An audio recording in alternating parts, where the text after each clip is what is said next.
نحمدہ ونصلی علی رسول الکریم اما بعد۔ میں نے ایک آڈیو بنایا تھا جس میں کسی کو ذاتی طور پر مشورہ دیا تھا، اس میں زنا بالجبر اور زنا بالرضا کی ایک تفصیل کی تھی، اور یہ بتایا تھا کہ اگر لڑکی زنا کے وقت میں بھاگ رہی ہے، شور مچا رہی ہے، یا بعد میں ماں باپ کو کہا، غصے میں ہے، اور پھر بھی مرد نے زنا کیا ہے، یہ زنا بالجبر ہے، زبردستی زنا ہے، ریپ ہے، یہ اس میں مرد کا گناہ بہت بڑا ہے، اس کو سزا بڑی ہونی چاہیے۔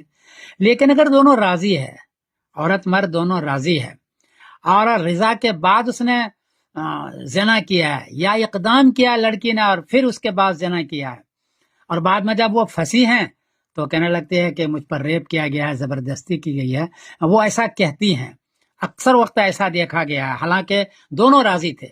تو اس کی تحقیق کرنی چاہیے پنچایت والوں کو یا حاکم وغیرہ کو، جو دارالقضاء کے اندر، اس کو تحقیق کرنی چاہیے اور اس کے مطابق اس کو فیصلہ کرنا چاہیے۔ تو زنا بالجبر اور ہے، زنا بالرضا اور ہے۔ زنا بالجبر میں صرف سزا مرد کو ہے، زنا بالرضا میں دونوں شریک ہے، دونوں کو سزا برابر درجے میں ہونا چاہیے۔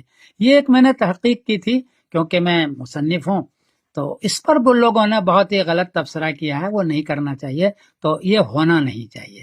السلام علیکم ورحمۃ اللہ وبرکاتہ۔ میرے ویڈیو کا مقصد یہی تھا۔